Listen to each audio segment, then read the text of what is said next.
First of all ಇವತ್ತು ಎಲ್ರಿಗೂ ನಮಸ್ತೆ. ಈ ಬ್ಲಾಗ್ ಮಾಡೋ ವಿಶೇಷ ಅಂದರೆ ಏನಕ್ಕೆ ಮಾಡ್ತಾಯಿದ್ದೀನಿ ಅನ್ನೋದು ತುಂಬ ಇಂಪಾರ್ಟೆಂಟ್ ಇದೆ. ಏನಂದರೆ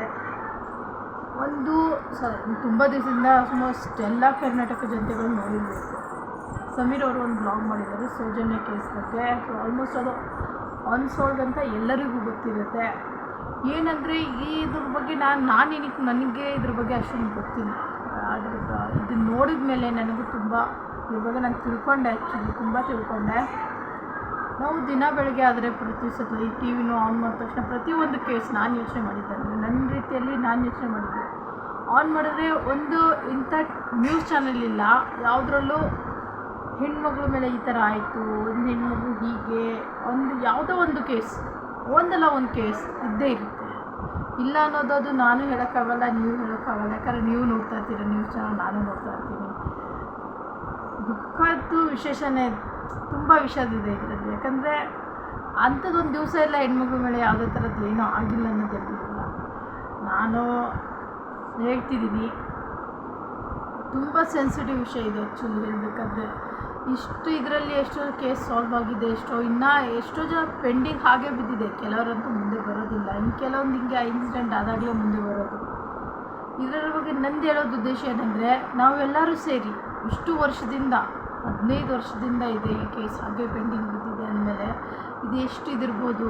ಇವರು ಮತ್ತು ಸಮೀರ್ ಅವರು ಇದನ್ನು ಹುಡುಕ್ಬೇಕಾದ್ರೆ ಅವರು ಇದ್ರ ಬಗ್ಗೆ ಎಲ್ಲ ರಿಸರ್ಚ್ ಮಾಡಿರ್ಬೇಕಾದ್ರೆ ಅವ್ರು ಎಷ್ಟು ಟೈಮ್ ಇದು ಆಲ್ಮೋಸ್ಟ್ ಅದ್ರಗೋಸ್ಕರ ಅವ್ರು ಇದು ಮಾಡಿರ್ಬೋದು. ನಾವಂತೂ ಸುಮ್ಮನೆ ನಂದೇ ಅಂತ ಇಲ್ಲ, ನನ್ನ ಬಗ್ಗೆ ನಾನು ಹೇಳ್ತಿದ್ದೀನಿ, ಬೇರೆಯವ್ರಿಗೆ ಗೊತ್ತಿಲ್ಲ. ನಾನು ಮನೇಲಿ ಕುತ್ಕೊಂಡು ಇದಕ್ಕೋಸ್ಕರ ಅವ್ರ ಜೊತೆ ಕೈ ಜೋಡಿಸೋಕ್ಕೋಸ್ಕರ ಸಪೋರ್ಟ್ ನಾವು ಅಷ್ಟು ಕರ್ನಾಟಕದ ಜನ ಅವ್ರ ಜೊತೆ ನಿಂತ್ಕೋಬೇಕು ಅನ್ನೋದು ನಾನು ಭಾವಿಸ್ತಾ ಇದ್ದೀನಿ. ಮತ್ತು ನಂದೇನು ಉದ್ದೇಶ ಹೊತ್ತು ಮಾಡೋದಂದರೆ ಅವ್ರದ್ದು ನೋಡ್ಕೊಂಡು ಅವರು ಪ್ರತಿಯೊಂದು ವಿಷಯನ ಎಷ್ಟು ಡೀಟೇಲಾಗಿ ಎಷ್ಟು ಇದರಲ್ಲಿ ಹೇಳಿದ್ದಾರೆ. ಮತ್ತು ಅವ್ರು ಯಾರ್ದು ಹೆಸರೇನು ಹೇಳಿಲ್ಲ, ಅದು ಒಪ್ಕೊಳ್ಳೋಣ. ಯಾರ್ದು ಏನು ಹೆಸರು ಹೇಳಿಲ್ಲ. ಅವ್ರೇನಪ್ಪ ಅಂದರೆ ಜಸ್ಟ್ ಆ ಜಾಗದ ಹೆಸರು ಏನಂಥದ್ದು ಇಷ್ಟೇ ಹೇಳಿದ್ದಾರೆ. ಬಟ್ ಅವ್ರ ಮೇಲೆ ಅವರು ಆಲ್ಮೋಸ್ಟ್ ಇದು ಒಂದು ಕೊಟ್ಟಿದ್ರು, ತುಂಬ ಬೇಗ ಡಿಲೀಟು ಆಗ್ಬೋದು. ತುಂಬ ಜನ ಹೆಸರು ಇದ್ರು ಎಲ್ಲ ಹೇಳಿದ ಮೇಲೆ ಅವ್ರದ್ದೆಲ್ಲ ಆಲ್ಮೋಸ್ಟ್ ಯೂಟ್ಯೂಬಿಂದ ಅವರು ಮಾತಾಡಿರೋ ಬಗ್ಗೆ ಎಲ್ಲ ಡಿಲೀಟ್ ಆಗೋಗ್ಬಿಟ್ಟಿದೆ ಅಂತ. ಅದೇ ಥರ ಇವ್ರದ್ದು ಆಗ್ಬೋದು. ಅದಕ್ಕಿಂತ ಮುಂಚೆ ನಾನು ಅವ್ರ ಜೊತೆ ನಾನು ಹೊರಗಡೆ ಅಂತೂ ಹೋಗೋಕ್ಕಾಗಲ್ಲ. ಅಟ್ಲೀಸ್ಟ್ ಇದರಿಂದಾದರೂ ಜೊತೆಗೆ ನಿಂತ್ಕೊಂಡಿರೋ ಥರ ಇದ್ರ ಬಗ್ಗೆ ನಾನು ನಂದು ಒಂದು ಪಾಲು ಕೊಟ್ಟಿದ್ದೀನಿ ಅನ್ನೋದು ನನಗೂ ಆಸೆ ಇರುತ್ತೆ. ಮತ್ತು ಎಲ್ಲರಿಗೂ ಎಲ್ಲ ಯೂಟ್ಯೂಬರ್ಸು ಆಲ್ಮೋಸ್ಟ್ ಇದನ್ನೇ ಟ್ರೈ ಮಾಡ್ತಾ ಇದ್ದಾರೆ, ಜೊತೆಗೆ ನಿಂತ್ಕೊಳ್ಳಬೇಕು. ಇಷ್ಟು ವರ್ಷದಿಂದ ಆಗದಿರೋದು ಏನಾದರೂ ಒಂದು ಇದು ಸಕ್ಸಸ್ ಸಿಗ್ತಿದೆ ನಮಗೆ ಅನ್ನೋದು ಕಾಣಿಸ್ಬೇಕು ಅನ್ನೋದು ಒಂದು ವಿಷಯಗೋಸ್ಕರ ಮಾಡ್ತಿದ್ದಾರೆ. ಮತ್ತು ತುಂಬ ಹೇಳೋಕ್ಕಾಗಲ್ಲ, ಒಂದು ಹೆಣ್ಮಕ್ಳ ಬಗ್ಗೆ ಒಂದಂತ ಅಲ್ಲ, ಇಡೀ ಇಂಡಿಯಾನೇ ನಾವು ನೋಡ್ಕೊಳ್ಳೋಣ. ಹೆಣ್ಮಕ್ಳ ಬಗ್ಗೆ ಏನೂ ಆಗದಿರೋಂಥದ್ದು ಅಂಥ ದಿವಸನೇ ಇಲ್ಲ. ಒಂದು ಹೆಣ್ಮಗಳಾಗಿ ನಾನು ಮಾತಾಡ್ತಾ ಇದ್ದೀನಿ ಇದ್ರ ಬಗ್ಗೆ. ಎಷ್ಟೋ ಜನ ಮಾತಾಡೋಕ್ಕೂ ಆಗಲ್ಲ, ನಾನು ಮಾತಾಡ್ತಾ ಇದ್ದೀನಿ. ಇದು ನಿಜ. ಇದು ಒಂದು ದಿವಸ ಇಲ್ಲ, ಏನೂ ಆಗಿಲ್ಲ ಅನ್ನೋದೆಲ್ಲೂ ಗೊತ್ತಾಗಲ್ಲ. ಒಂದು ನ್ಯೂಸ್ ಚಾನೆಲ್ ಆಗಲಿ ತೆಗ್ದಿರೋ ನಾವು ಇವತ್ತು ಒಂದು ಹೆಣ್ಮಗಳಿಗೆ ಈ ಥರದೊಂದು ಇನ್ಸಿಡೆಂಟ್ ಆಯಿತು ಅಂತ ಎಲ್ಲೂ ಇಲ್ಲ. ಹಾಗೇ ಆಗಿದೆ, ಪ್ರತಿ ಒಂದು ಸತಿ ಬಂದಿದೆ. ಯಾವ ಥರ ಮಾತಾಡ್ತಾರೆ, ಈ ಥರ ಆಗಿದೆ. ಒಂದು ಹೆಣ್ಮಗು ಸ್ಕೂಲಲ್ಲಾಗಲಿ ಕೆಲವೊಂದು ಸರಿ ನಮಗೆಲ್ಲ ಭಯ ಆಗುತ್ತೆ, ನಮ್ಮ ಮಕ್ಕಳು ಆಚೆ ಕಡೆ ಕಳಿಸ್ಬೇಕಾದ್ರೆ ಹೇಗೆ ಏನು ಅನ್ನೋದು ಎಲ್ಲ ಅಪ್ಪ ಅಮ್ಮಂದಿರಿಗೆ ಇದು ಟೆನ್ಷನ್ ಇರುತ್ತೆ. ಅವ್ರು ನೋಡೋಣ. ಸಮೀರ್ ಅವ್ರ ಬಗ್ಗೆ ಇದ್ರ ಬಗ್ಗೆ ತುಂಬ ಡೀಟೇಲಾಗಿ ಹೇಳಿದ್ದಾರೆ. ಪ್ರತಿಯೊಂದು ಪಾಯಿಂಟ್, ಪ್ರತಿಯೊಂದು ವಿಷಯ ಯಾವಾಗ ಏನಾಗಿದೆ ಅನ್ನೋದು ಪೂರ್ತಿ ಡೀಟೇಲಾಗಿ ಹೇಳಿದ್ದಾರೆ.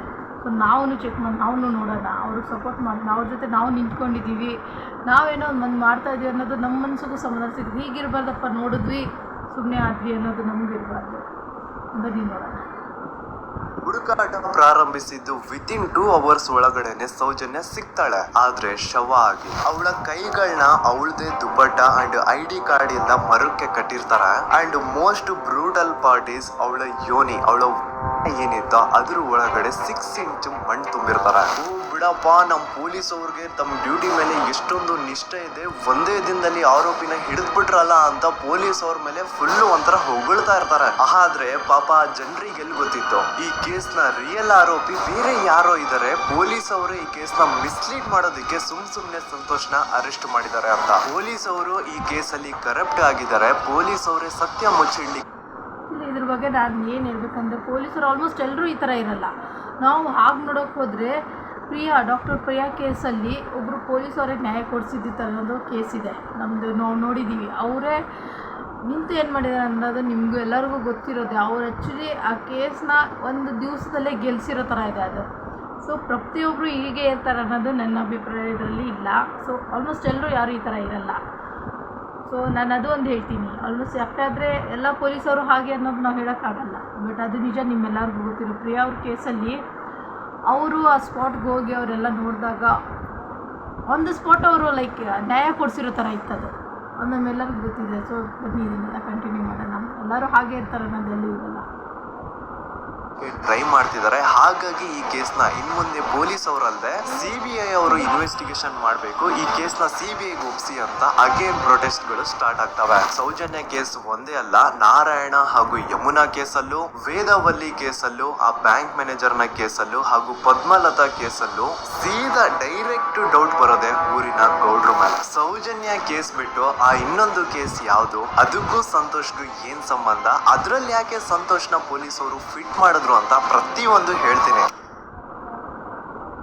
ನಾನು ಈ ಚಾನೆಲ್ನ ಸ್ಟಾರ್ಟ್ ಮಾಡಿದಾಗಿಂದ one of the most requested video ಬಂದು ಸೌಜನ್ಯ ಕೇಸ್ ಬಗ್ಗೆ. ಸರಿ, ನಮ್ಮ ದೂತ ಸಭೆಯ ಪ್ರಜೆಗಳು ಇಷ್ಟೊಂದು ಕೇಳ್ತಿದಾರಲ್ಲ, ಈ ಒಂದು ಕೇಸ್ ಬಗ್ಗೆ ವಿಡಿಯೋ ಮಾಡುವ ಅಂತ ಸೌಜನ್ಯ ಕೇಸ್ ಬಗ್ಗೆ ನಾನು ರಿಸರ್ಚ್ ಸ್ಟಾರ್ಟ್ ಮಾಡಿದೆ. ಅಂಡ್ ಟ್ರಸ್ಟ್ ಮೀ, ಎಷ್ಟೊಂದು ಕಾಂಪ್ಲೆಕ್ಸ್ ಈ ಒಂದು ಕೇಸ್ ಇದೆ ಅಂತಂದ್ರೆ ನನ್ನ ತಲೆನೇ ಕೆಟ್ಬಿಡ್ತು. ಬಟ್ ಡೋಂಟ್ ವರಿ, ನಿಮ್ಗಂತೂ ಪ್ರತಿ ಒಂದನ್ನ ತುಂಬಾ ಸಿಂಪಲ್ ಆಗಿ ಅರ್ಥ ಮಾಡಿಸ್ತೇನೆ. ಅನ್ಕೊಳ್ಳಿ, ಒಂದು ಊರು, ಆ ಊರಲ್ಲಿ ಒಂದು ಗೌಡ್ರ ಕುಟುಂಬ ಇದೆ. ಅಂಡ್ ಆ ಗೌಡ್ರ ಕುಟುಂಬ ತುಂಬಾನೇ ಪವರ್ಫುಲ್, ಲೈಕ್ ನಾವು ಮೂವೀಸ್ ಅಲ್ಲಿ ನೋಡ್ತೀವಲ್ಲ ಹಂಗೆ. ಸೊ ಗೌಡ್ರ ಊರು ಬಂದು ಧರ್ಮಸ್ಥಳ ಅಂತ. ಆ ಒಂದು ಊರಲ್ಲಿ ಇವ್ರಿಗೆ ಸಖತ್ ಕಂಟ್ರೋಲ್ ಇರುತ್ತೆ. ಈವನ್ ಅದೇ ಒಂದು ರೀಜನ್ ಅಲ್ಲಿ ಇರುವಂತಹ ಒಂದು ತುಂಬಾನೇ ಪಾಪ್ಯುಲರ್ ದೇವಸ್ಥಾನನು ಸಹ ಇವರೇ ಕಂಟ್ರೋಲ್ ಮಾಡ್ತಿರ್ತಾರೆ. ಆ ಒಂದು ದೇವಸ್ಥಾನ ಇಂದ ಈ ಗೌಡ್ರ ಕುಟುಂಬಕ್ಕೆ ಎಷ್ಟೊಂದು ದುಡ್ಡು ಬರ್ತಾ ಇರುತ್ತೆ ಅಂತಂದ್ರೆ, ಅದೇ ದುಡ್ಡಲ್ಲಿ ಇವರು ಬೇಜನ್ ಪ್ರೈವೇಟ್ ಪ್ರೈಮರಿ ಅಂಡ್ ಹೈಸ್ಕೂಲ್ಸ್ ನ ಸ್ಥಾಪನೆ ಮಾಡಿರ್ತಾರೆ, ಬೇಜನ್ ಪ್ರೈವೇಟ್ ಮೆಡಿಕಲ್ ಕಾಲೇಜಸ್ ಇರ್ತವೆ, ಅಂಡ್ ಬೇಜನ್ ಪ್ರೈವೇಟ್ ದೊಡ್ಡ ದೊಡ್ಡ ಹಾಸ್ಪಿಟಲ್ಸ್ ಇರ್ತವೆ. ಒಟ್ಟಲ್ಲಿ ಹೇಳ್ಬೇಕು ಅಂತಂದ್ರೆ ದುಡ್ಡಿನ ಸುರಿಮಳೆ ಇವ್ರಿಗೆ. ನೋಡಿ, ನಮ್ಮ ಭಾರತ ದೇಶದಲ್ಲಿ ಒಂದು ಕಾನೂನಿದೆ, ದ ರಿಲಿಜಿಯಸ್ ಎಂಡೋಮೆಂಟ್ ಆಕ್ಟ್ 1863 ಅಂತ.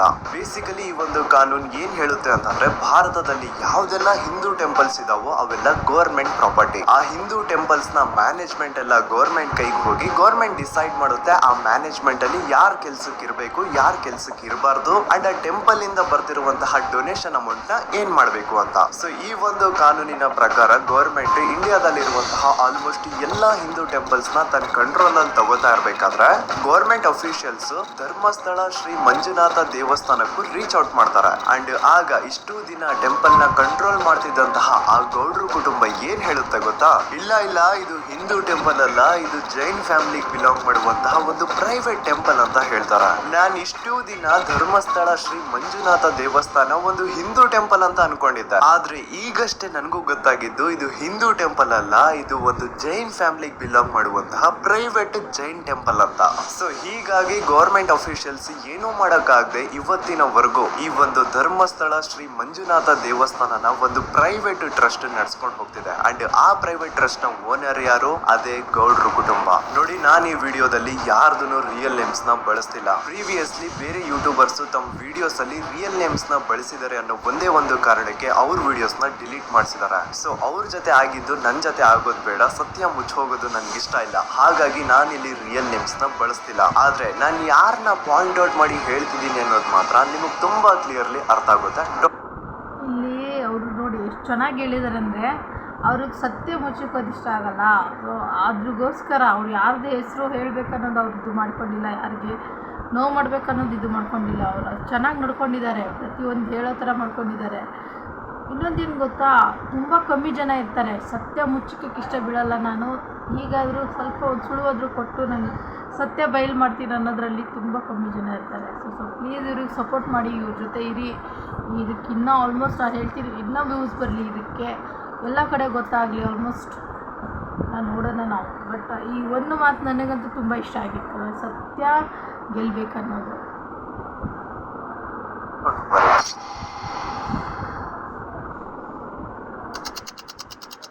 ದಿನಾಂಕ 9/10/2012. A very normal day for everyone except Soujanya. Dharmasthala ಹತ್ರ ಇರುವಂತಹ ಬಂಗಳ ಅನ್ನೋ ಒಂದು ಸಣ್ಣ ಹಳ್ಳಿಗೆ ಬಿಲಾಂಗ್ ಮಾಡುವಂತಹ ಸೌಜನ್ಯ ತುಂಬಾನೇ ಒಳ್ಳೆ ಹುಡುಗಿ. SDM ಕಾಲೇಜ್ ಆಫ್ ಗುಜರಿಯಲ್ಲಿ ಸೆಕೆಂಡ್ PUC ಓದ್ತಿದ್ದಂತಹ ಇವಳು ತುಂಬಾನೇ ಬ್ರೈಟ್ ಸ್ಟೂಡೆಂಟ್ ಕೂಡ. ಸೊ ಒಂದು ದಿನ ಅಂದ್ರೆ 9 ಅಕ್ಟೋಬರ್ 2012 ಬೆಳಿಗ್ಗೆ 7:30-8 ಗಂಟೆ ಹಾಗೆ ಆಸ್ ಯೂಶುವಲ್ ತನ್ನ ಕಾಲೇಜ್ ಹೋಗೋದಕ್ಕೆ ರೆಡಿ ಆಗ್ತಿರ್ತಾಳೆ. ಅವತ್ತು ಮಂಗಳವಾರದ ದಿನ ಅಂಡ್ ಅವತ್ತು ಲೋಕಲ್ ಫೆಸ್ಟಿವಲ್ ಬೇರೆ ಇರುತ್ತೆ, ಹೊಸ ಅಕ್ಕಿ ಅಂತ. ಈ ಒಂದು ಲೋಕಲ್ ಫೆಸ್ಟಿವಲ್ ದಿನ ಮನೆ ಒಳಗಡೆ ಏನೇ ಅಡುಗೆ ಮಾಡಿದ್ರು ಹೊಸ ಅಕ್ಕಿನೇ ಬಳಸಬೇಕು. ಸೊ ಹೊಸ ಅಕ್ಕಿ ತಂದು ಬ್ರೇಕ್ಫಾಸ್ಟ್ ನ ರೆಡಿ ಮಾಡೋಷ್ಟ್ರಲ್ಲಿ ಸೌಜನ್ಯ ಅವ್ರ ತಾಯಿ ತುಂಬಾ ಲೇಟ್ ಮಾಡ್ತಾರೆ. ಸೊ ಕಾಲೇಜ್ಗೆ ಲೇಟ್ ಆಗ್ತಿದೆ ಅಂತ ಈ ಸೌಜನ್ಯ ಟಿಫಿನ್ ಸಹ ಮಾಡದೆ ಹಾಗೆ ಹೋಗ್ತಾಳೆ. ಅವಳ ತಲೆಯಲ್ಲಿ ಏನಿತ್ತು ಅಂತಂದ್ರೆ ಹೆಂಗೋ ಇವತ್ತು ಲೋಕಲ್ ಫೆಸ್ಟಿವಲ್ ಬೇರೆ ಇದೆ, ಹಾಗಾಗಿ ಮೇ ಬಿ ಕಾಲೇಜು ಬೇಗ ಬಿಡ್ಬೋದು. ಸೊ ಮಧ್ಯಾಹ್ನ ಡೈರೆಕ್ಟ್ ಮನೆಗೆ ಬಂದು ಊಟ ಮಾಡುವ ಬಿಡು ಅಂತ ಅವಳು ಅನ್ಕೊಂಡಿರ್ತಾಳೆ. ಆದ್ರೆ ಕಾಲೇಜ್ ಹೋಗಾದ್ಮೇಲೆ ಗೊತ್ತಾಗುತ್ತೆ ಅವತ್ತು ಅವಳಿಗೆ ಸ್ಪೆಷಲ್ ಕ್ಲಾಸಸ್ ಬೇರೆ ಇದೆ ಅಂತ.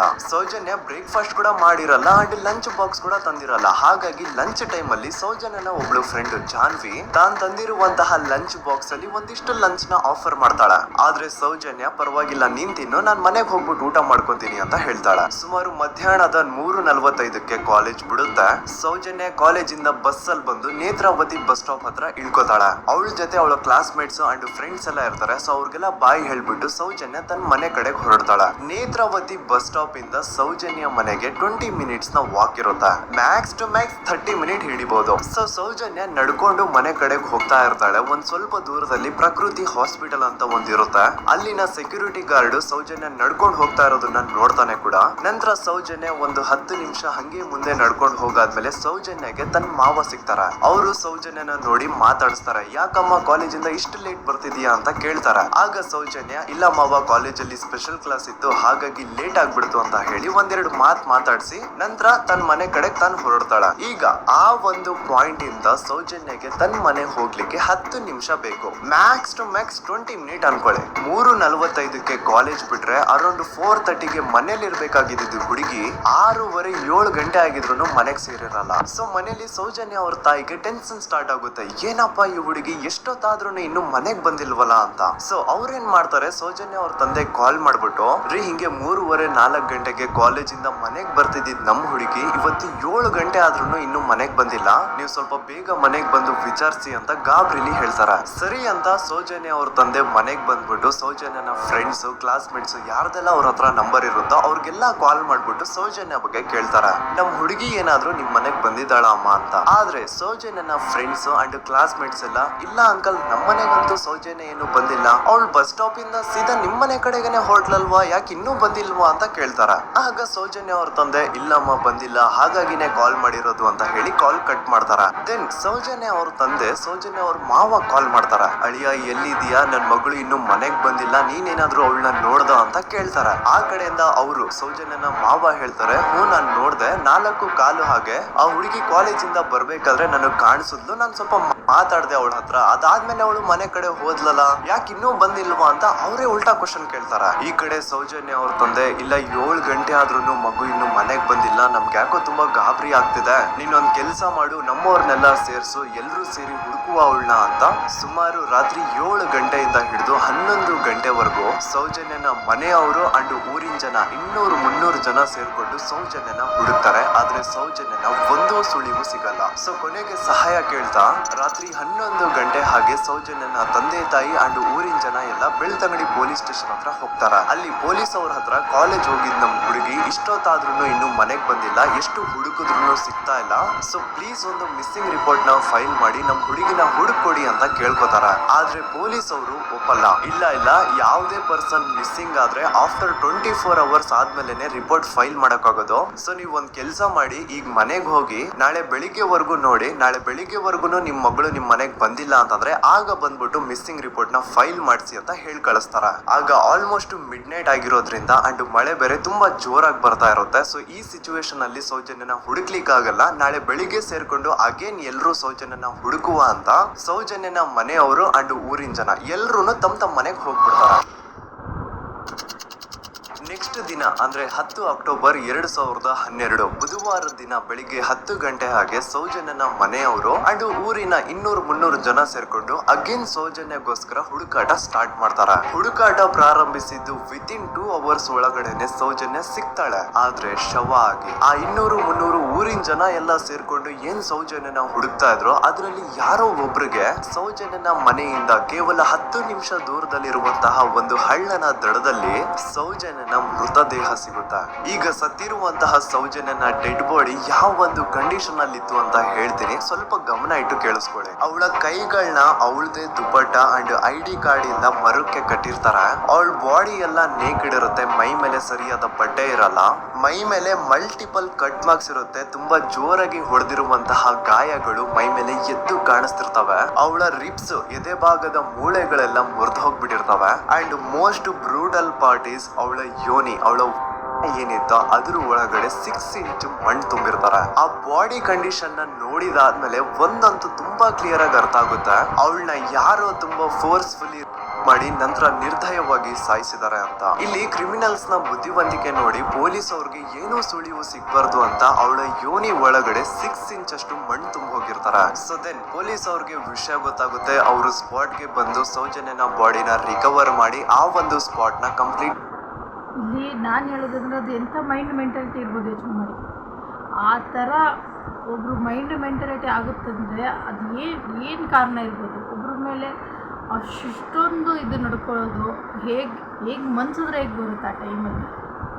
ಇಷ್ಟೊಂದು ನಿಜವಾಗ ಇದನ್ನೆಲ್ಲ ಇಮ್ಯಾಜಿನ್ ಮಾಡ್ಕೊಳಕ್ಕಾಗಲ್ಲ, ಹೇಳೋಕ್ಕಾಗಲ್ಲ ಏನಂತ. ಅದು ಅಷ್ಟೊಂದು ಅವರು ತಲೆಯಲ್ಲಿ ಅದು ಏನು ಓಡ್ತಾ ಇರುತ್ತೆ, ಅವ್ರಿಗೆ ಇನ್ನೊಬ್ರು ನೋವು ಕಾಣಲ್ವಾ.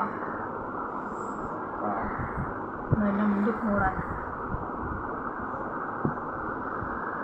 ಮಾಡ್ತಾರ. ಒಬ್ಳು ಸಾಮಾನ್ಯ ಮಿಡಲ್ ಕ್ಲಾಸ್ ಹುಡುಗಿ, ಒಬ್ಳು ವೆರಿ ಬ್ರೈಟ್ ಸ್ಟೂಡೆಂಟ್ ನ ಈ ಮಟ್ಟಿಗೆ ಇಷ್ಟು ನಿರ್ದಯವಾಗಿ ಸಾಯಿಸಿರೋದು ಯಾರು? ಇನ್ ಕೇಸ್ ಏನಾದ್ರು ಈ ಕ್ರೈಮ್ ಮಾಡಿದವನು ಸಿಕ್ಕಿ ಬಿದ್ರೆ ಅವನ್ನ ಸುಮ್ನೆ ಬಿಡಬಾರ್ದು ಅಂತ ಜನ ಆಕ್ರೋಶ ವ್ಯಕ್ತಪಡಿಸ್ತಾರ. ಅಂಡ್ ಗೆಸ್ ವಾಟ್, ನಮ್ ಪೊಲೀಸ್ ಅವರು ಇಷ್ಟೊಂದು ಫಾಸ್ಟ್ ಆಗಿ ಇನ್ವೆಸ್ಟಿಗೇಷನ್ ಕಂಪ್ಲೀಟ್ ಮಾಡ್ತಾರೆ ಅಂತ ನಾನಂತೂ ಎಕ್ಸ್ಪೆಕ್ಟ್ ಮಾಡಿರ್ಲಿಲ್ಲ. ಅಂಡ್ ಈವನ್ ಈ ಒಂದು ವಿಷಯದಿಂದ ಊರಿನ ಜನನು ಶಾಕ್ ಆಗ್ತಾರೆ. ಸೌಜನ್ಯ ಬಾಡಿ ಸಿಕ್ಕಿದ್ದು ನೆಕ್ಸ್ಟ್ ದಿನ ಅಂದ್ರೆ 11 ಅಕ್ಟೋಬರ್ 2012 ಸಂಜೆ 5 ಗಂಟೆ ಹಾಗೆ ಯಾರು ಸೌಜನ್ಯನ ಕಂಡು ಮರ್ಡರ್ ಮಾಡಿದ್ನೋ ಆ ಕ್ರಿಮಿನಲ್ ಕೂಡ ಸಿಕ್ಕಿ ಬೀಳ್ತಾನೆ. ಈಗ ನೀವು ಥಿಂಕ್ ಮಾಡ್ಬೋದು, ಸೌಜನ್ಯನ ಯಾರು ಕಂಡು ಮರ್ಡರ್ ಮಾಡಿದ್ರು ಅಂಡ್ ಯಾರ ಆ ಕ್ರೈಮ್ ನ ಮಾಡಿದ್ರು ಅವನು ನೆಕ್ಸ್ಟ್ ದಿನಾನೇ ಸಿಕ್ಕಿ ಬಿದ್ದ. ಹಾಗಿದ್ರೆ ಈ ಕೇಸ್ ಯಾವಾಗ್ಲೂ ಕ್ಲೋಸ್ ಆಗ್ಬಿಡ್ಬೇಕಿತ್ತು. ಆದ್ರೂ ಸ್ಟಿಲ್ ಇವತ್ತಿನ ದಿನವರೆಗೂ ಯಾಕೆ ಈ ಕೇಸು ಪದೇ ಪದೇ ನ್ಯೂಸ್ ಅಲ್ಲಿ ಬರುತ್ತೆ ಅಂದ್ರೆ, ನಮ್ ದೂತ ಸಭೆಯ ಪ್ರಜೆಗಳೇ ರೆಡಿ ಆಗಿ, ಆರೋಪಿ ಸಿಕ್ಕಾದ್ಮೇಲೆ ಈ ಕೇಸು ಕ್ಲೋಸ್ ಆಗಿಲ್ಲ. ಆಕ್ಚುಲಿ ಈ ಕೇಸು ಓಪನ್ ಆಗಿದ್ದೆ ಈಗ. ನೋಡಿ, ಸೌಜನ್ಯನ ಬಾಡಿ ಸಿಕ್ಕಿದ್ದು ನೆಕ್ಸ್ಟ್ ದಿನ ಅಂದ್ರೆ 11 ಅಕ್ಟೋಬರ್ 2012. PSI ಯೋಗೇಶ್ ಅವರು ಯಾರನ್ನ ಈ ಕೇಸಲ್ಲಿ ಅರೆಸ್ಟ್ ಮಾಡಿದ್ರು ಅಂದ್ರೆ ಆತನ ಹೆಸರು ಬಂದು ಸಂತೋಷ್ ರಾವ್. 28-29 ವಯಸ್ಸಿರುವಂತಹ Santosh Rao first of all ಧರ್ಮಸ್ಥಳದವನು ಅಲ್ವೇ ಅಲ್ಲ, ಅವನು ಶೃಂಗೇರಿ ಅವನು. ಸಂತೋಷ್ ರಾವ್ ನ ತಂದೆ ಸ್ಕೂಲ್ ಟೀಚರ್ ಅಂಡ್ ತಾಯಿ ಹೌಸ್ ವೈಫ್. ಸಂತೋಷ್ ಮೊದ್ಲಿಂದನೂ ಒಂದ್ ಸ್ವಲ್ಪ ಮೆಂಟಲಿ ಇಲ್ಲಿರೋದ್ರಿಂದ ಅವನಿಗೆ ವಿದ್ಯೆ ಬರಹ ಅನ್ನೋದು ತಲೆಗೆ ಹೋಗಿರಲ್ಲ. ಹಾಗಾಗಿ ಅವನು ಶೃಂಗೇರಿಯಲ್ಲಿ ಒಂದು ಹೋಟೆಲ್ ಅಲ್ಲಿ ಕೆಲಸ ಮಾಡ್ತಿರ್ತಾನೆ. ಮೆಂಟಲಿ ಅನ್ಸ್ಟೇಬಲ್ ಇದ್ರೂ ಸಹ ಈತನಿಗೆ ದೇವ್ರ ಮೇಲೆ ಬಹಳ ನಂಬಿಕೆ ಇರುತ್ತೆ. ಹಾಗಾಗಿ ತಿಂಗಳಿಗೆ ಒಮ್ಮೆ ಆದ್ರೂ, ಅಟ್ಲೀಸ್ಟ್ 2 ತಿಂಗಳಿಗೆ ಒಮ್ಮೆ ಆದ್ರೂ ಈತ ಯಾವ್ದಾದ್ರು ಒಂದು ಪುಣ್ಯಕ್ಷೇತ್ರಕ್ಕೆ ವಿಸಿಟ್ ಮಾಡಿ ಬರ್ತಿರ್ತಾನೆ. ಹಾಗೇನೆ ಈ ಸತಿನೂ ಸಹ ಈತ ಧರ್ಮಸ್ಥಳಕ್ಕೆ ಬಂದಿರ್ತಾನೆ. ಇವನು ಧರ್ಮಸ್ಥಳಕ್ಕೆ ಬಂದಿದ್ದು ದಿನಾಂಕ 9 ಅಕ್ಟೋಬರ್ 2012. ಈ ದಿನಾಂಕನ ಸ್ವಲ್ಪ ನೋಟ್ ಮಾಡಿ ಇಟ್ಕೊಳ್ಳಿ, ಯಾಕಂತಂದ್ರೆ ಮುಂದೆ ಈ ಕೇಸಲ್ಲಿ ಇದೇ ಮೇಜರ್ ಟರ್ನಿಂಗ್ ಪಾಯಿಂಟ್. ಸೊ ಸೌಜನ್ಯನ ಡೆತ್ ಆಗಿಂತ ಒಂದು ದಿನ ಹಿಂದೆ ಧರ್ಮಸ್ಥಳಕ್ಕೆ ಬಂದಿರುವಂತಹ ಸಂತೋಷ್ ರಾವ್ಗೆ ಎಲ್ಲೂ ಉಳ್ಕೊಳ್ಳಿಕ್ಕೆ ಹೋಟೆಲ್ ಅಲ್ಲಿ ಅಥವಾ ಲಾಡ್ಜ್ ಅಲ್ಲಿ ರೂಮ್ ಸಿಗಲ್ಲ. ರೀಸನ್ ಇಷ್ಟೇ, ಸಂತೋಷ್ ರಾವ್ ನೋಡ್ಲಿಕ್ಕೆ ಸ್ವಲ್ಪ ಮೆಂಟಲಿ ಅನ್ಸ್ಟೇಬಲ್ ಪರ್ಸನ್ ತರ ಇರ್ತಾನೆ. ಅವನ ಅವತಾರ, ಅವನ ವೇಷಭೂಷಣ ಅಷ್ಟು ಸರಿ ಇರಲ್ಲ. ಹಾಗಾಗಿ ಇವನ್ಗೆ ಯಾವುದೇ ಒಂದು ಹೋಟೆಲ್ ಅಲ್ಲಿ ಅಥವಾ ಲಾಡ್ಜ್ ಅಲ್ಲಿ ಎಲ್ಲಿನೂ ರೂಮ್ ಸಿಗಲ್ಲ. ಸೊ ಉಳ್ಕೊಳ್ಳೋಕೆ ಜಾಗ ಸಿಗದೆ ಇವನೇನ್ ಮಾಡ್ತಾನೆ, ಅಲ್ಲೇ ಹತ್ರದಲ್ಲಿರುವಂತಹ ಬಾಹುಬಲಿ ಬೆಟ್ಟಕ್ಕೆ ಹೋಗಿ ಅಲ್ಲಿರುವಂತಹ ಬಾಹುಬಲಿ ಸ್ಟ್ಯಾಚ್ಯೂ ಹತ್ರನೇ ಆಶ್ರಯ ತಗೊಳ್ತಾನೆ. ಅಂಡ್ 1-2 ದಿನ ಅವನು ಅಲ್ಲೇ ಉಳ್ಕೋತಾನೆ ಕೂಡ. ಡೇ ಟೈಮ್ ಅಲ್ಲಿ ಧರ್ಮಸ್ಥಳಕ್ಕೆ ಬಂದು ಧರ್ಮಸ್ಥಳ ಶ್ರೀ ಮಂಜುನಾಥ ದೇವಸ್ಥಾನದಲ್ಲಿ ಇದ್ದು ಅಲ್ಲೇ ಪ್ರಸಾದ ಊಟ ಎಲ್ಲ ಮಾಡಿ ನಂತರ ನೈಟ್ ಆಗ್ತಿದ್ದಂಗೆ ಬಾಹುಬಲಿ ಬೆಟ್ಟಕ್ಕೆ ಹೋಗಿ ಆ ಸ್ಟ್ಯಾಚ್ಯೂ ಹತ್ರನೇ ಮಲ್ಕೊಳ್ತಿರ್ತಾನೆ.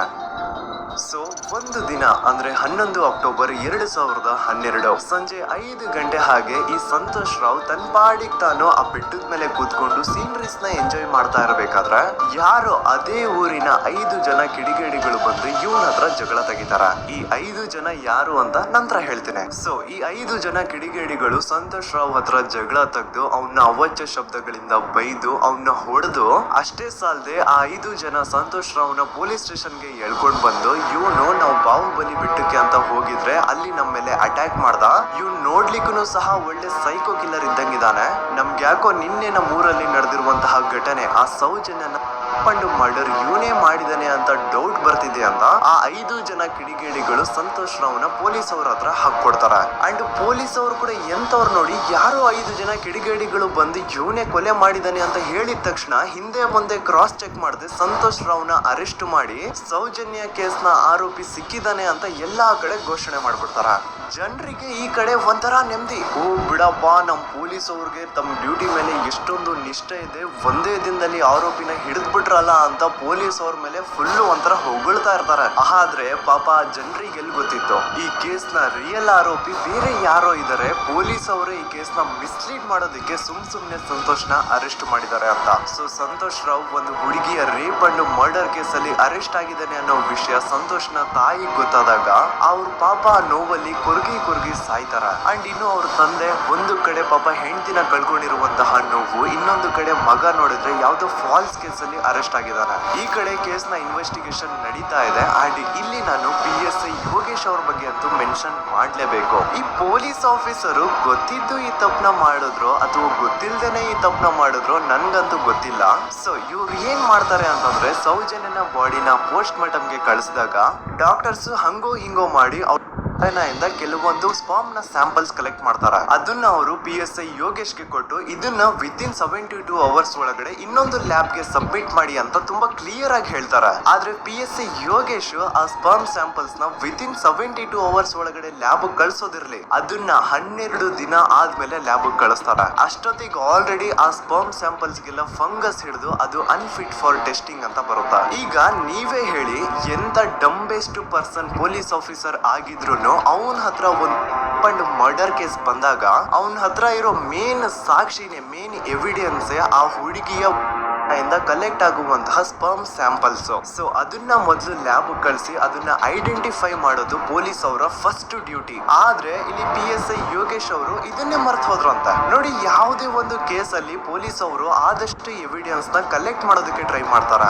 ಆದ್ರೆ ಈ ಒಂದು ಕೇಸ್ ಅಲ್ಲಿ ಮಾತ್ರ ಪೊಲೀಸ್ ಅವರು ಎವಿಡೆನ್ಸ್ ನ ಕಲೆಕ್ಟ್ ಮಾಡೋ ಬದಲಾಗಿ ಎವಿಡೆನ್ಸ್ ನ ಡಿಸ್ಟ್ರಾಯ್ ಮಾಡೋದ್ರಲ್ಲಿ ಮುಂದೆ ಇದ್ರು. ಅಷ್ಟೇ ಅಲ್ಲದೆ ಈ ಪೊಲೀಸ್ ಆಫೀಸರ್ ಸೇರ್ಕೊಂಡು ಸಂತೋಷ್ ರಾವ್ಗೆ ಸೆಲ್ ಅಲ್ಲಿ ಎಂತ ಟಾರ್ಚರ್, ಎಂತ ಹಿಂಸೆ ಕೊಡ್ತಾರೆ ಅಂದ್ರೆ ನೆನ್ಸ್ಕೊಂಡ್ರೆ ಮೈ ಜುಮ್ ಅನ್ನುತ್ತೆ. ಹೊಡಿಯೋದು, ಕೆಟ್ಟದಾಗ ಬೈಯೋದು ಇದೆಲ್ಲ common. Most brutal parties Santosh ರಾವ್ನ ಬ್ಯಾಂಡ್ ಬಿಚ್ಚಿ ಅವನ ಪ್ರೈವೇಟ್ ಪಾರ್ಟ್ ಮೇಲೆ ಬಿಸಿ ಕುದೀತಾ ಇರುವಂತಹ ನೀರ್ ಚಲ್ತಾರ. ಈ ಕ್ರೈಮ್ ನೀನೇ ಮಾಡಿದೀಯ ಅಂತ ಒಪ್ಕೋ, ಇಲ್ಲ ಅಂತಂದ್ರೆ ನಿನ್ನ ಸೆಲ್ ಒಳಗಡೆನೆ ಸಾಯಿಸ್ಬಿಡ್ತೀವಿ, ನಿನ್ನ ತಂದೆ ತಾಯಿ ಎಲ್ರು ಸಾಯಿಸ್ಬಿಡ್ತೀವಿ ಅಂತ ಬ್ಲಾಕ್ ಮೇಲ್ ಮಾಡ್ತಾರ. ನೋಡಿ ಸಂತೋಷ್ ರಾವ್ ಜಾಗದಲ್ಲಿ ನನ್ನಂತ ನಿಮ್ಮಂತ ನಾರ್ಮಲ್ ಪರ್ಸನ್ ಯಾರಾದ್ರೂ ಇದ್ದಿದ್ರೆ ಪೊಲೀಸ್ ಅವರು ಕೊಡ್ತಿರುವಂತಹ ಹಿಂಸೆನ ತಡ್ಕೊಳಕ್ಕಾಗದೆ ಆ ಕ್ರೈಮ್ ಮಾಡಿಲ್ಲ ಅಂದ್ರೂ ಮಾಡಿದೀನಿ ಅಂತ ಒಪ್ಕೊಬಿಡ್ತಾ ಇದ್ವಿ. ಆದ್ರೆ ಸಂತೋಷ್ ರಾವ್ ಮೆಂಟಲಿ ಇಲ್ಲಿರೋದೇ ಅವನ್ಗೆ ಅಡ್ವಾಂಟೇಜ್ ಆಗೋಯ್ತು. ಪೊಲೀಸ್ಗಳು ಸಂತೋಷ್ ರಾವ್ಗೆ ಎಷ್ಟೇ ಹೊಡೆದ್ರು, ಎಷ್ಟೇ ಬೈದ್ರು, ಎಷ್ಟೇ ಬ್ಲಾಕ್ ಮೇಲ್ ಮಾಡಿದ್ರು ಸಂತೋಷ್ ರಾವ್ ಬಾಯಲ್ಲಿ ನಾನ್ ಈ ಕ್ರೈಮ್ ನ ಮಾಡಿಲ್ಲ ಅಂತಾನೆ ಬರುತ್ತೆ ಹೊರತು ಆ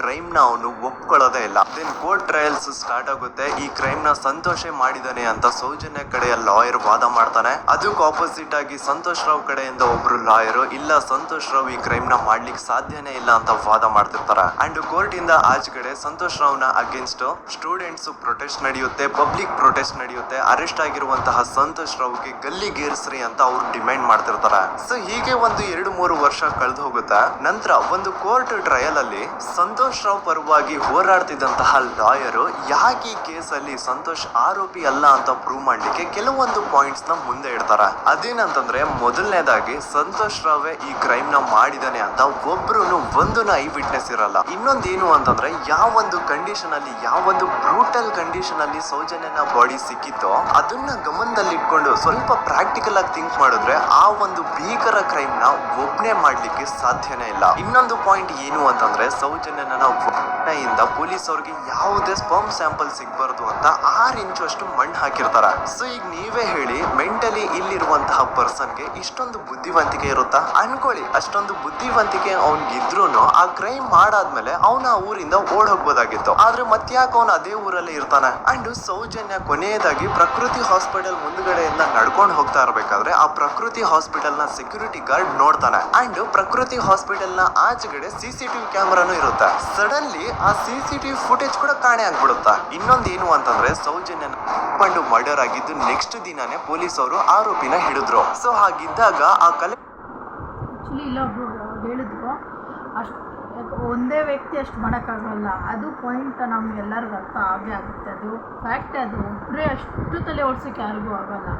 ಅಷ್ಟೊಂದೆಲ್ಲ ಇರಬೇಕಾದ್ರೆ ಅದು ಅಷ್ಟು ಹೇಳಿರೋ ಪ್ರಕಾರ ಯಾವ ಸ್ಥಿತಿಯಲ್ಲಿತ್ತು ಡೆಡ್ ಬಾಡಿ ಅನ್ನೋದು, ಅದು 1% ಅಂತೂ ಮಾಡೋಕ್ಕೆ ಆಗೋದೇ ಅಲ್ಲ.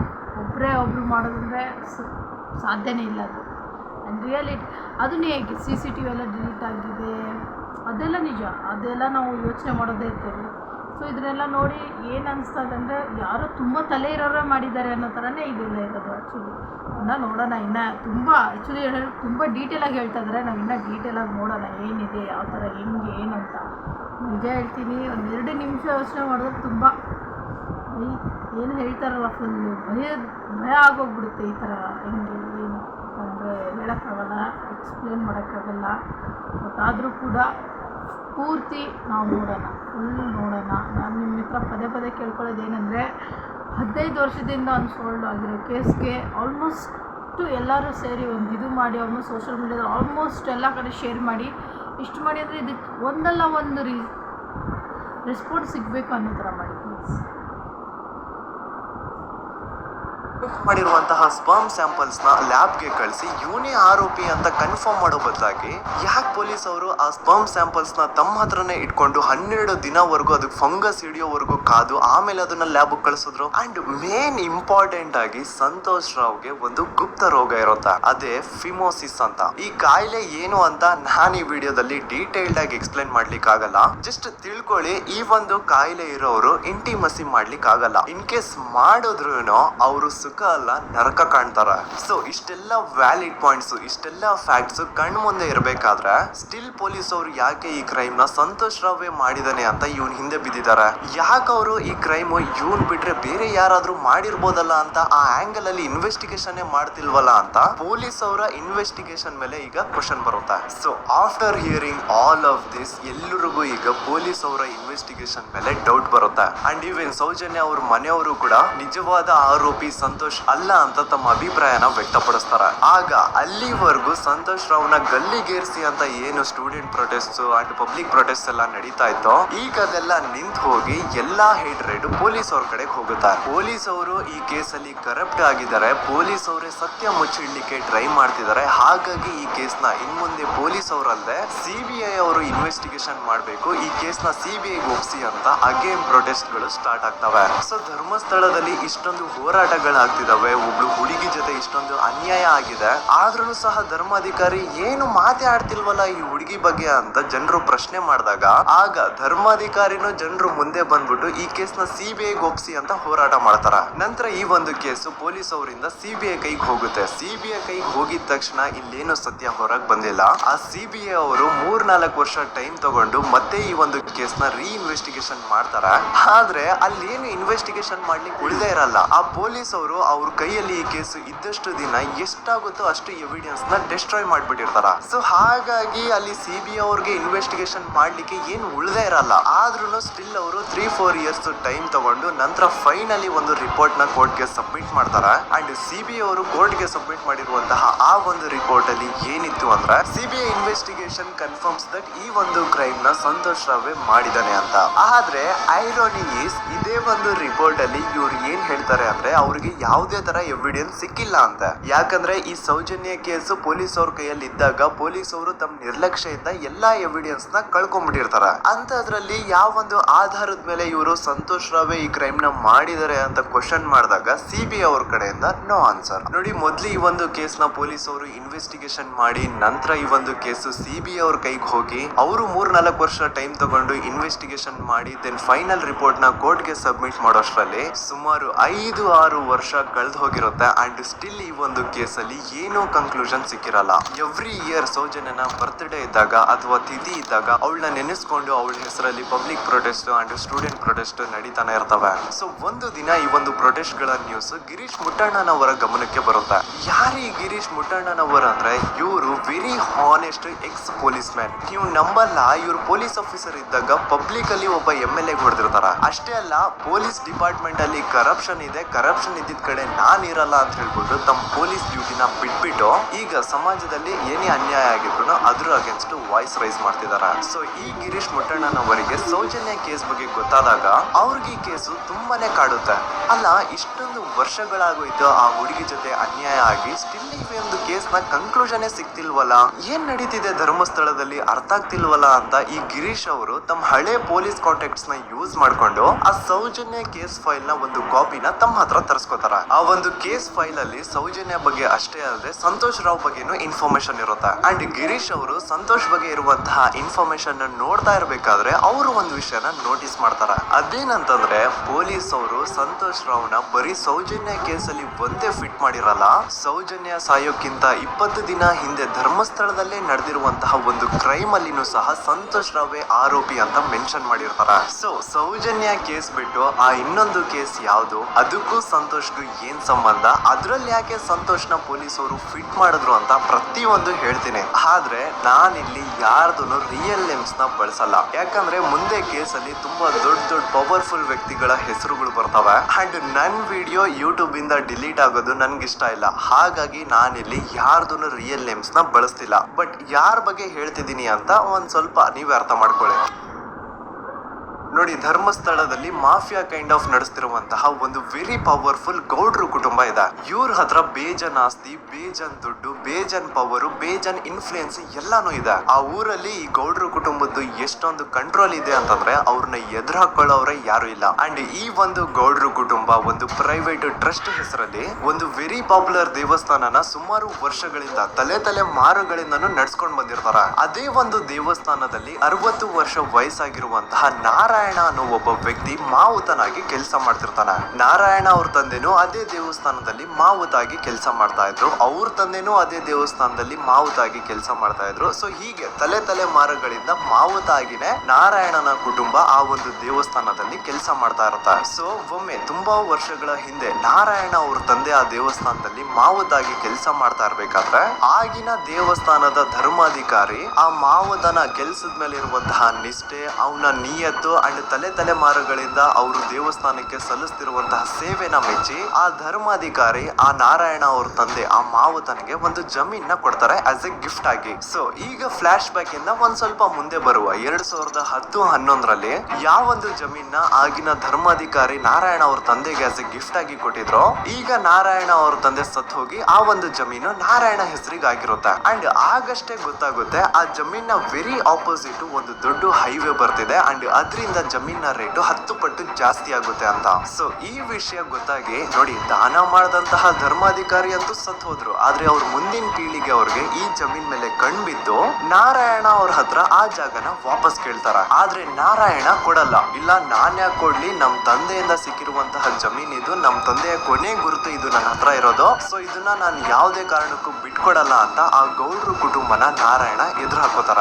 ಆಗ ಗೌಡ್ರು ಕುಟುಂಬದವ್ರಿಗೆ ಕೋಪ ಬಂದು ಅವ್ರೇನ್ ಮಾಡ್ತಾರೆ ಅಂದ್ರೆ ನಾರಾಯಣ ಮನೆಗೆ ನೀರಿನ ಸಪ್ಲೈ ಇರುತ್ತಲ್ವಾ ಅದನ್ನ ಬಂದ್ ಮಾಡ್ತಾರ, ಎಲೆಕ್ಟ್ರಿಸಿಟಿ ಸಪ್ಲೈನು ಕಟ್ ಆಫ್ ಮಾಡ್ತಾರ, ಊರಲ್ಲಿ ಇರುವಂತಹ ಎಲ್ಲಾ ಚರಂಡಿಗಳನ್ನ ಕ್ಲೀನ್ ಮಾಡಿ ಆ ಕಸ ಏನಿರುತ್ತೋ ಅದನ್ನ ತಂದು ನಾರಾಯಣ ಮನೆ ಮುಂದೆ ಹಾಕ್ತಾರ. ಇಷ್ಟೇ ಅಲ್ಲ, ಆಮೇಲೆ ನಾರಾಯಣ ಅವ್ರ ಹೆಂಡತಿ ಮಕ್ಕಳು ಎಲ್ಲಾದ್ರೂ ಆಚೆ ಹೋಗ್ತಾ ಬರ್ತಾ ಇದ್ರೆ ಅವ್ರನ್ನ ಕೆಟ್ಟದಾಗ ಬೈಯೋದು ಹೊಡ್ಕೊಳ್ಳೋದು ಬಡ್ಕೊಳ್ಳೋದೆಲ್ಲ ಮಾಡ್ತಿರ್ತಾರ. ಇಷ್ಟೆಲ್ಲ ಆಗ್ತಾ ಇದ್ರು ಸ್ಟಿಲ್ ನಾರಾಯಣ ಮಾತ್ರ ಆ ಜಾಗನ ಬಿಟ್ಕೊಡಲ್ಲ. ಆ ಜಾಗದ್ಗೋಸ್ಕರ ನೀನ್ ಬೇಕಿದ್ರೆ ಇದನ್ನೆಲ್ಲ ಸಹಿಸ್ಕೊಂಡಿರಪ್ಪ, ನಮ್ ಕೈಲಂತೂ ಆಗಲ್ಲ ಅಂತ ನಾರಾಯಣನ ಹೆಂಡತಿ ಮಕ್ಕಳು ಅವನ್ನ ಬಿಟ್ಟು ಬೇರೆ ಊರಿಗೆ ಹೋಗ್ಬಿಡ್ತಾರ. ಈಗ ಮನೆಯಲ್ಲಿ ನಾರಾಯಣ ಅಂಡ್ 45 ವರ್ಷ ವಯಸ್ಸಿರುವಂತಹ ನಾರಾಯಣ ಅವ್ರ ತಂಗಿ ಯಮುನಾ ಅವ್ರು ಮಾತ್ರ ಇಬ್ರೇ ಇರ್ತಾ ಇದ್ರು.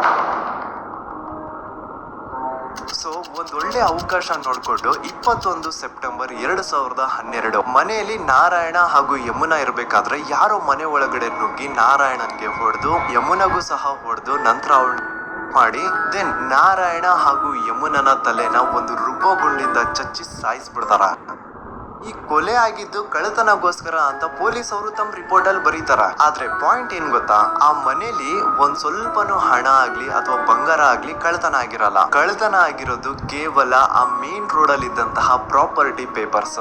ಎಂತ ಕೋಇನ್ಸಿಡೆನ್ಸ್ ನೋಡಿ, ಯಾವ ಒಂದು ಜಮೀನಿನ ಪತ್ರ ನಾರಾಯಣ ಮನೆಯಿಂದ ಕಳ್ಳತನ ಆಗಿದ್ವೋ ಅದೇ ಒಂದು ಜಮೀನಲ್ಲಿ 10 ವರ್ಷ ಆದ ನಂತರ ಒಂದು ದೊಡ್ಡ ಹೋಟೆಲ್ ಸ್ಥಾಪನೆ ಆಗುತ್ತೆ ಅಂಡ್ ಆ ಹೋಟೆಲ್ ನ ಇನಾಗ್ರೇಷನ್ಗೆ ಚಿಕ್ಕ ಗೌಡ್ರು ಬರ್ತಾರ. ಸೊ ಈಗೇನು ನಾರಾಯಣ ಹಾಗೂ ಯಮುನನ ಕೊಲೆ ಆಗಿದ್ಯೋ ಇದಾಗಿದ್ದು 20 ದಿನ ಆದ್ಮೇಲೆ ಸೌಜನ್ಯ ಜೊತೆ ಅಂತ ನಿರ್ದಯ ಘಟನೆ ಆಗಿತ್ತು. ಸೊ ಪೊಲೀಸ್ ಅವರು ಸೌಜನ್ಯ ಕೇಸಲ್ಲಿ ಸಂತೋಷ್ ರಾವ್ನ ಫಿಟ್ ಮಾಡೋದಲ್ದೆ ಈ ಒಂದು ನಾರಾಯಣ ಹಾಗೂ ಯಮುನಾ ಕೇಸಲ್ಲೂ ಸಹ ಸಂತೋಷ್ ರಾವ್ನೆ ಫಿಟ್ ಮಾಡಿರ್ತಾರ. ಇಲ್ಲಿ ಡೇಟ್ಸ್ ನ ಸ್ವಲ್ಪ ನೆನ್ಪಿಟ್ಕೊಳ್ಳಿ. ನಾರಾಯಣ ಹಾಗೂ ಯಮುನನ ಕೊಲೆ ಆಗಿದ್ದು 21 ಸೆಪ್ಟೆಂಬರ್ 2012 ಅಂಡ್ ಸಂತೋಷ್ ರಾವ್ ಧರ್ಮಸ್ಥಳಕ್ಕೆ ಬಂದಿದ್ದು 9 ಅಕ್ಟೋಬರ್ 2012, 20 ದಿನ ಆದ್ಮೇಲೆ. ಸೊ ನಾರಾಯಣ ಹಾಗೂ ಯಮುನನ ಕೊಲೆ ಆದಾಗ ಊರಲ್ಲೇ ಇಲ್ದೆ ಎಲ್ಲೋ ಶೃಂಗೇರಿಯಲ್ಲಿ ಯಾವುದೋ ಒಂದು ಹೋಟೆಲ್ ಅಲ್ಲಿ ಕೆಲಸ ಮಾಡ್ತಿದ್ದಂತಹ ಸಂತೋಷ್ ರಾವ್ ಹೇಗೆ ಈ ಒಂದು ಕೇಸಲ್ಲಿ ಆರೋಪಿ ಆಗ್ತಾನೆ? ಸೊ ಇದೇ ಒಂದು ಪಾಯಿಂಟ್ ನ ನೋಟಿಸ್ ಮಾಡಿ ಗಿರೀಶ್ ಮುಟ್ಟಣ್ಣನವರು ಧರ್ಮಸ್ಥಳಕ್ಕೆ ಬಂದು ಸಂತೋಷ್ ನ ಲಾಯರ್ ಜೊತೆ ಡಿಸ್ಕಸ್ ಮಾಡ್ತಾರ. ದೆನ್ ಫೈನಲಿ ಏನೋ ತಪ್ಪು ಮಾಡದೆ ಸುಳ್ಳು ಆರೋಪಗಳಿಂದ ಕರಪ್ಟ್ ಪೊಲೀಸ್ ಆಫೀಸರ್ಸ್ ನ ಮಿಸ್ಲೀಡಿಂಗ್ ಇನ್ವೆಸ್ಟಿಗೇಷನ್ ಇಂದ ಸಂತೋಷ್ ರಾವ್ ತನ್ನ ಜೀವನದ 8-10 ವರ್ಷನ ಜೈಲಲ್ಲಿ ಕಳೆದು ಫೈನಲಿ ರಿಲೀಸ್ ಆಗ್ತಾನೆ. ಒಂಥರ ಈ ಕೇಸ್ ಇಂದ ಸಂತೋಷ್ ರಾವ್ನ ಇಡೀ ಲೈಫ್ ಸ್ಪಾಯ್ಲ್ ಆಗೋಯ್ತು. ಈಗ ಸಂತೋಷ್ ರಾವ್ ರಿಯಲ್ ಆರೋಪಿ ಅಲ್ಲ ಅಂತ ಕೋರ್ಟ್ ಅಲ್ಲಿ ಪ್ರೂವ್ ಆಯ್ತು. ಹಾಗಿದ್ರೆ ರಿಯಲ್ ಆರೋಪಿ ಯಾರು? ಪೊಲೀಸ್ ಅವರು ಯಾಕೆ ಕೇಸಲ್ಲಿ ಇಷ್ಟೊಂದು ಅನ್ಫೇರ್ ಇನ್ವೆಸ್ಟಿಗೇಷನ್ ಮಾಡಿದ್ರು?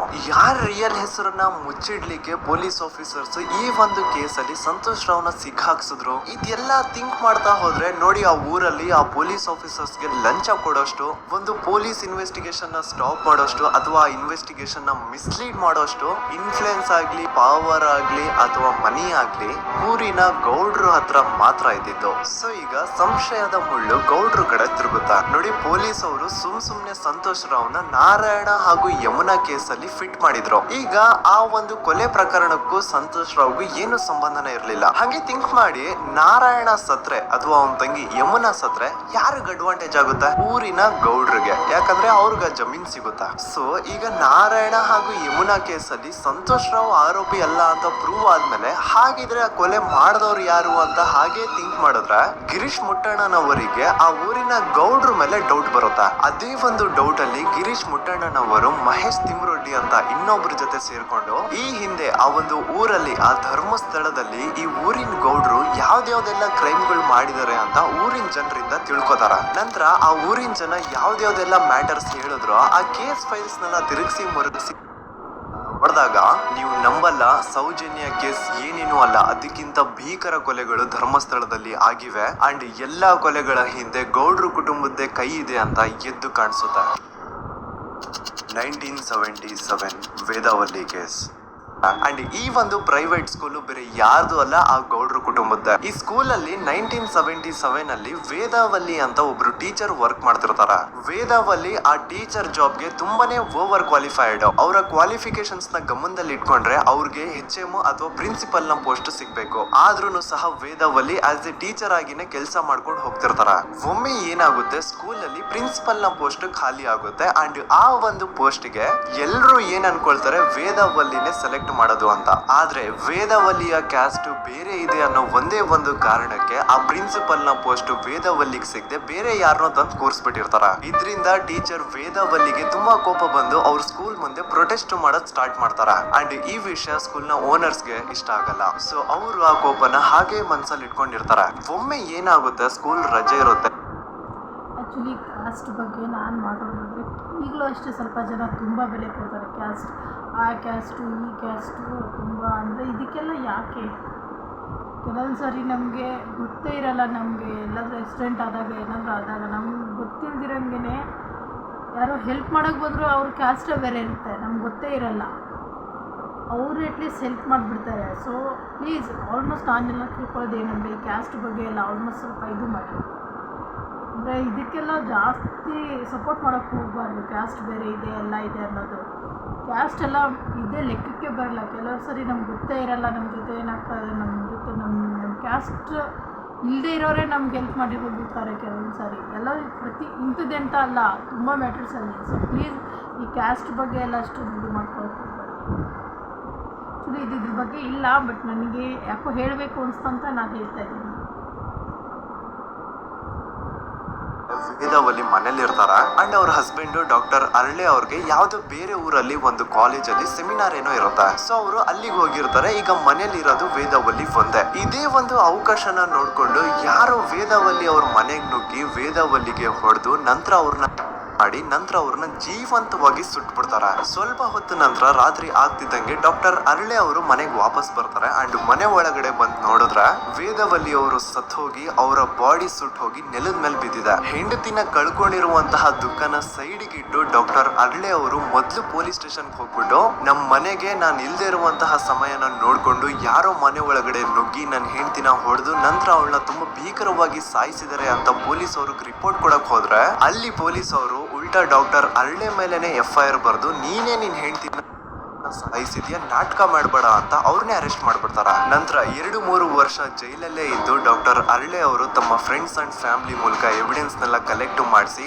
ತಾನ ಕೊಲೆನ ಮಾಡಿಲ್ಲ, ತನ್ನ ಹೆಂಡತಿನ ಸಾಯಿಸಿಲ್ಲ ಅಂತ ಕೋರ್ಟ್ ಅಲ್ಲಿ ಪ್ರೂವ್ ಮಾಡ್ಕೊಂಡು ಜೈಲಿಂದ ರಿಲೀಸ್ ಆಗ್ತಾರ. ಸೊ ಈಗ ಡಾಕ್ಟರ್ ಅರಳೆ ಅವರು ಈ ಒಂದು ಕ್ರೈಮ್ ನ ಮಾಡಿಲ್ಲ ಅಂತಂದ್ರೆ ವೇದವಲ್ಲಿನ ಅಷ್ಟು ಭೀಕರವಾಗಿ ಸಾಯಿಸಿದವ್ರು ಯಾರು, ಈ ವಿಷಯ ಇವತ್ತಿನವರೆಗೂ ಗೊತ್ತಾಗಿಲ್ಲ.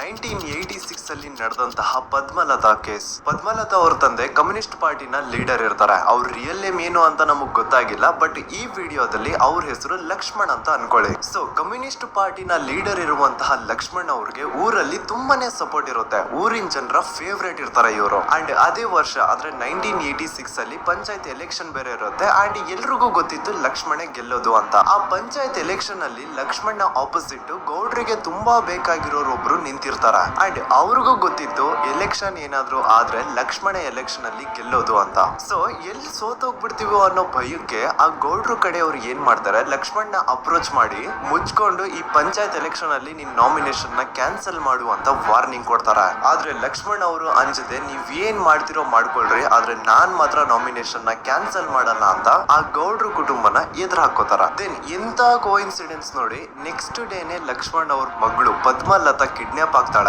ಸುಮಾರು 56 ದಿನ ಅವಳನ್ನ ಯಾರೋ ಕಿಡ್ನಾಪ್ ಮಾಡ್ತಾರೆ ಅಂಡ್ ಆ 56 ದಿನ ಡೈಲಿ ಅವಳನ್ನ ಶೋಷಣೆ ಕೂಡ ಮಾಡ್ತಾರೆ. ನಂತರ 56 ದಿನ ಆದ್ಮೇಲೆ ಪದ್ಮಲತನ ಬಾಡಿ ನೇತ್ರಾವತಿ ನದಿಲಿ ತೇಲ್ತಾ ಸಿಗುತ್ತೆ.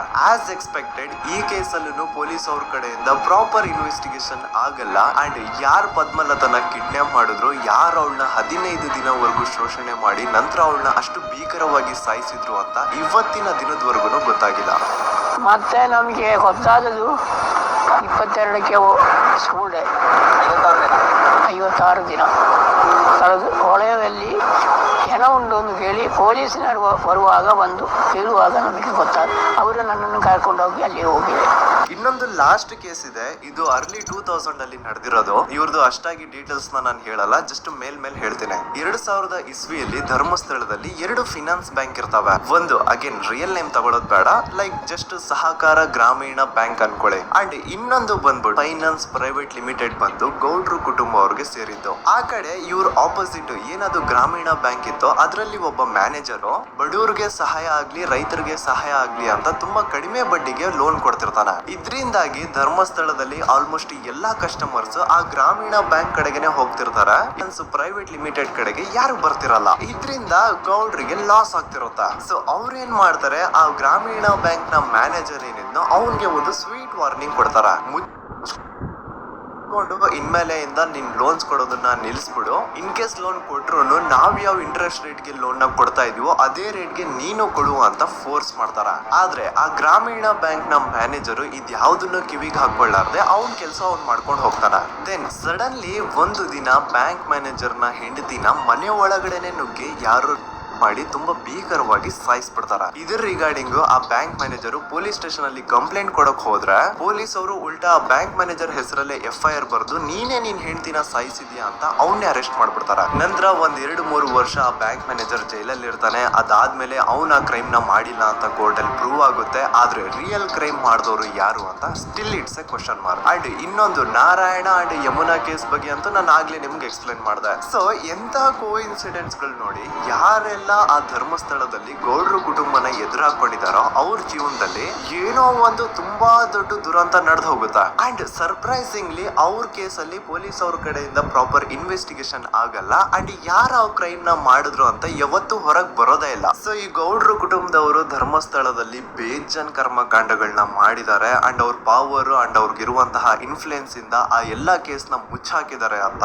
ಮಹೇಶ್ ಹಾಗೂ ಗಿರೀಶ್ ಮುಟ್ಟಣ್ಣನವರ ಹೇಳಿಕೆ ಆಗಿದೆ. ಸೊ ಗೌಡ್ರು ಫ್ಯಾಮಿಲಿನ ಟ್ರ್ಯಾಕ್ ರೆಕಾರ್ಡ್ ನೋಡಿದ್ರೆ ಧರ್ಮಸ್ಥಳದಲ್ಲಿ ಒಂದು ಹುಡುಗಿನ ರೇಪ್ ಅಂಡ್ ಮರ್ಡರ್ ಮಾಡಿ ದೆನ್ ಪೊಲೀಸ್ ಅವ್ರಿಗೆ ಲಂಚ ಕೊಟ್ಟು ಇನ್ವೆಸ್ಟಿಗೇಷನ್ ನ ಮಿಸ್ಲೀಡ್ ಮಾಡೋಷ್ಟು ಪವರ್ ಇನ್ಫ್ಲೂಯೆನ್ಸ್ ಈ ಗೌಡ್ರು ಕುಟುಂಬಕ್ಕೆ ಮಾತ್ರ ಇರೋದು. ಈಗ ಸಂತೋಷ್ ರಾವ್ ಒಂದು ಸೌಜನ್ಯ ಕೇಸಲ್ಲಿ ಆರೋಪಿ ಅಲ್ಲ ಅಂತ ಪ್ರೂವ್ ಆಯ್ತು. ಹಾಗಿದ್ರೆ ರಿಯಲ್ ಆರೋಪಿ ಯಾರು? ನೆನಪು ಮಾಡ್ಕೊಳ್ಳಿ, 11 ಅಕ್ಟೋಬರ್ 2012 ಸಂಜೆ 5 ಗಂಟೆ ಹಾಗೆ ಬಾಹುಬಲಿ ಬೆಟ್ಟದಲ್ಲಿ ಸಂತೋಷ್ ರಾವ್ ತನ್ನ ಪಾಡಿಗೆ ತಾನು ಸೀನರೀಸ್ ನ ಎಂಜಾಯ್ ಮಾಡ್ಕೊಂಡು ಸುಮ್ಮನೆ ಕೂತಿರ್ಬೇಕಾದ್ರೆ ಅವನ ಹತ್ರ 5 ಜನ ಕಿಡಿಗೇಡಿಗಳು ಬಂದು ಜಗಳ ತೆಗಿತಾರ. ಆ 5 ಜನ ಕಿಡಿಗೇಡಿಗಳು ಯಾರು ಅಂತ ನಾನು ಇಲ್ಲಿವರೆಗೂ ನಿಮ್ಗೆ ಹೇಳಿಲ್ಲ. ಸೊ ಅವರು ಬೇರೆ ಯಾರು ಅಲ್ಲ, ಚಿಕ್ಕ ಗೌಡ್ರು ಮಗ ನಿಶಾಂತ್ ಜೈನ್ ನ ವೆರಿ ಕ್ಲೋಸ್ ಫ್ರೆಂಡ್ಸ್. ಅವ್ರು ದಣಿ ಮಾಡಿರುವಂತಹ ಕ್ರೈಮ್ ಅಲ್ಲಿ ಬೇರೆ ಯಾರನ್ನಾದ್ರೂ ಸಿಗಿಸ್ಬೇಕಲ್ಲ ಅಂತ ಇವ್ರು ಬಕ್ರ ಹುಡುಕ್ತಾ ಇರ್ಬೇಕಾದ್ರೆ ಆಗ ಇವ್ರಿಗೆ ಸಿಗುತ್ತೆ ಸಂತೋಷ್ ರಾವ್. ಅಗೇನ್ ಇನ್ನೊಂದು ಎಂತ ಕೋಇನ್ಸಿಡೆನ್ಸ್ ನೋಡಿ, ಸಂತೋಷ್ ರಾವ್ ಸೌಜನ್ಯ ಕೇಸಲ್ಲಿ ಅರೆಸ್ಟ್ ಆದ ನಂತರ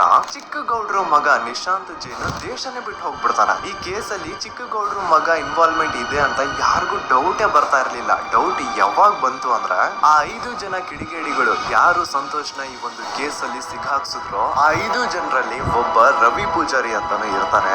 ಅವನ್ಗೆ ತಾನು ತಪ್ಪು ಮಾಡಿದೀನಿ ಅಂತ ಗಿಲ್ಟ್ ಕಾಡುತ್ತೋ ಅಥವಾ ಬೇರೆ ಏನೋ ಗೊತ್ತಿಲ್ಲ. ಆದ್ರೆ ಅವನೇ ಸ್ವತಃ ಪೊಲೀಸ್ ಅವ್ರ ಹತ್ರ ಹೋಗ್ಬಿಟ್ಟು ಸೌಜನ್ಯ ಕೇಸಲ್ಲಿ ನಿಜವಾದ ಆರೋಪಿ ಸಂತೋಷ್ ಅಲ್ಲ ಕಂಡ್ರು, ಅವನ್ನ ಸುಮ್ಮನೆ ಸಿಕ್ಕಾಕ್ಸಿರೋದಷ್ಟೇ, ನಿಜವಾದ ಆರೋಪಿಗಳು ಚಿಕ್ಕ ಗೌಡ್ರು ಮಗ ನಿಶಾಂತ್ ಜೈನ್ ಅಂಡ್ ಅವನ್ ಫ್ರೆಂಡ್ಸ್ ಸೂರಜ್, ಕಿರಣ್ ಅಂಡ್ ಕಣ್ಮಣಿ ಅಂತ. ಈ ಎಲ್ಲಾ ವಿಷಯನ ರವಿ ಪೂಜಾರಿ ಪೊಲೀಸ್ ತಿಳಿಸ್ತಾನೆ. ಅಗೇನ್ ಎಂತ ಒಂದು ಕೋಇನ್ಸಿಡೆನ್ಸ್ ನೋಡಿ, ಈ ವಿಷಯಗಳನ್ನ ಊರಿನ ಜನರು ಮುಂದೆ ಹೇಳಿದಂತಹ ರವಿ ಪೂಜಾರಿ ಆಕಸ್ಮಿಕವಾಗಿ ಸತ್ತು ಹೋಗ್ಬಿಡ್ತಾನೆ. ಇವನು ಹೇಳಿದ್ದು ನಿಜ ಅಂತ ಜನರಿಗೆ ಯಾವಾಗ ಕನ್ಫರ್ಮ್ ಆಗುತ್ತೆ ಅಂದ್ರೆ ಸೌಜನ್ಯಗೆ ತುಂಬಾ ಹತ್ರವಾದವ್ರು ಒಬ್ರು ಯಶೋಧ ಅನ್ನೋರು ಕೋರ್ಟ್ ಅಲ್ಲಿ ಬಂದ್ಬಿಟ್ಟು ಸೌಜನ್ಯ ಕೊಲೆ ಆಗಿದ್ದ ದಿನ ಆ ಒಂದು ಸ್ಪಾಟ್ ಅಲ್ಲಿ ನಾನ್ ಈ 3 ಜನರನ್ನ ನೋಡಿದ್ದೆ ಅಂತ ಸಾಕ್ಷಿ ಹೇಳ್ತಾರೆ. ಈಗ ಎಲ್ಲಾ ಡಾಟ್ಸ್ ನ ಕನೆಕ್ಟ್ ಮಾಡ್ತಾ ಹೋದ್ರೆ ಸೌಜನ್ಯ ಕೇಸ್ ಒಂದೇ ಅಲ್ಲ, ನಾರಾಯಣ ಹಾಗೂ ಯಮುನಾ ಕೇಸಲ್ಲೂ, ವೇದವಲ್ಲಿ ಕೇಸಲ್ಲೂ, ಆ ಬ್ಯಾಂಕ್ ಮ್ಯಾನೇಜರ್ ನ ಕೇಸಲ್ಲೂ ಹಾಗೂ ಪದ್ಮಲತಾ ಕೇಸಲ್ಲೂ ಸೀದಾ ಡೈರೆಕ್ಟ್ ಡೌಟ್ ಬರೋದೆ ಊರಿನ ಗೌಡ್ರ ಮೇಲೆ. I really want to appreciate Kudla rampage YouTube channel, third eye YouTube channel,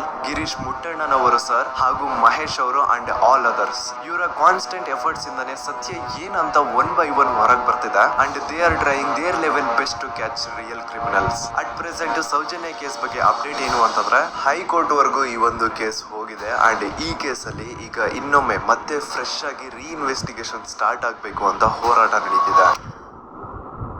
ಸದುದ ಪ್ರಜೆಗಳೇ, ಇದಾಗಿತ್ತು ಸೌಜನ್ಯ ಕೇಸ್ ಬಗ್ಗೆ ನಮ್ಮ ಒಂದು ಡೀಟೇಲ್ಡ್ ವಿಡಿಯೋ. ಈ ವಿಡಿಯೋದಲ್ಲಿ ನನ್ನಿಂದ ಎಲ್ಲಾದ್ರೂ ಏನಾದ್ರೂ ಚಿಕ್ಕ ಪುಟ್ಟ ಇನ್ಫಾರ್ಮೇಶನ್ ಮಿಸ್ ಆಗಿದ್ರೆ ಅಥವಾ ಮಿಸ್ಟೇಕ್ ಆಗಿದ್ರೆ ಅದನ್ನ ದಯವಿಟ್ಟು ಕಮೆಂಟ್ ಸೆಕ್ಷನ್ ಅಲ್ಲಿ ಹೈಲೈಟ್ ಮಾಡಿ. ಈ ವಿಡಿಯೋ ಯಾವಾಗ ಯೂಟ್ಯೂಬ್ ಇಂದ ಡಿಲೀಟ್ ಆಗುತ್ತೋ ನನ್ಗಂತೂ ಗೊತ್ತಿಲ್ಲ. ಸೊ ಪ್ಲೀಸ್ ಆದಷ್ಟು ಬೇಗ ಇದನ್ನ ಎಲ್ಲಾ ಕಡೆ ಶೇರ್ ಮಾಡಿ. ಓಕೆ ಪ್ರಜೆಗಳೇ, ಇವತ್ತಿಗಿಷ್ಟು ಸಾಕು ಅನ್ಕೊಳ್ತೀನಿ. ನಾನು ನಿಮ್ಮ ದೂತ ಸಮೀರ್ MD. ಮತ್ತೆ ಸಿಗ್ತೀನಿ ನೆಕ್ಸ್ಟ್ ವಿಡಿಯೋದಲ್ಲಿ.